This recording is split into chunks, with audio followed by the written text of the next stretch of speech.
السلام عليكم. لا تنسوا الاعجاب بالفيديو والاشتراك في القناة. والله عزيزي الكرام، اولا دعني في البدايه اقول لكم مساء الخير واقول لكم رمضان مبارك سعيد.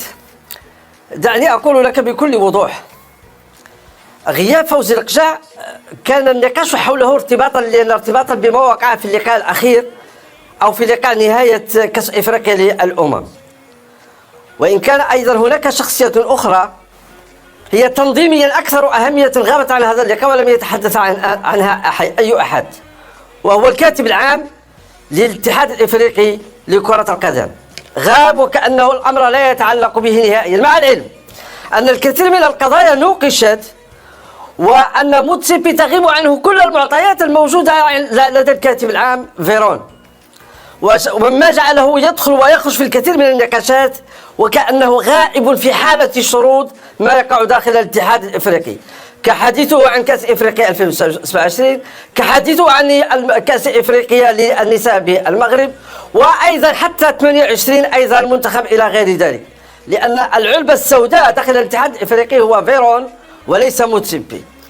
فيما يخص فوزي القجع، غياب فوزي القجع حسب علمي وحسب تقديري الشخصي أن ارتباطه بالنشاط الملكي الذي كان في ذلك اليوم، وهو نشاط الملكي يهم اقتصاد الوطن ويهم أيضا ورشة عظمى تهم الوطن، جعلته يغيب باعتبار أنه كان من العناصر الأساسية في هذا النشاط الملكي. أما أنه غاب احتجاجا، أنا أعتقد الاحتجاج لا يكون بالغياب ولكن الاحتجاج يكون بالحضور وبالمواجهة، وأعتقد أن هذا هو السر وراء غياب فوزي القجع، هو الارتباط مع النشاط الملكي كبير وكبير جدا. احتجاج فوزي القجع على الاتحاد الافريقي سيظهر عما قريب، والزلزال داخل الاتحاد الافريقي موجود ومخطط له وهو عما قريب ان شاء الله. طبيعي جدا، وهذا الزلزال مرتبط بالعلبة السوداء فيران، الامين او الكاتب العام للاتحاد الافريقي لكرة القدم الذي لم يحضر هذا الاجتماع. يضحك استاذ محمد الميغودي. على فكرة فيران عنده مشكلة حتى في السن، اعتقد استاذ محمد الميغودي، يعني يبدو انه يعني تجاوز السن القانونية بالنسبة لفيران الى حد الان، كانه موتسيبي يعني بلغتنا مطنش، يعني ما فيش مشكل، يعني يمكن فيران ان يواصل الامر رغم أن الامور جاوزت الامور القانونية. ليس موتسيبي.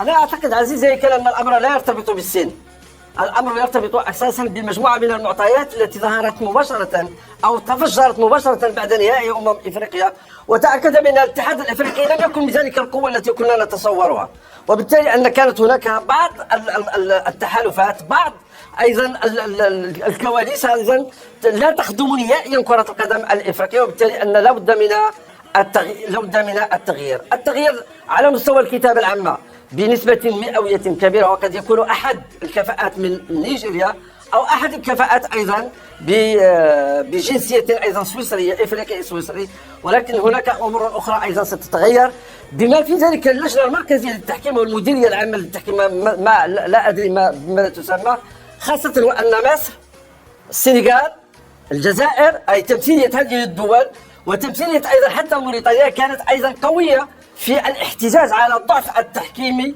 الذي كان بأمم إفريقيا بالمغرب، وبالتالي أن التغيير حتى على مستوى هذه التركيبة قريبا إن شاء الله.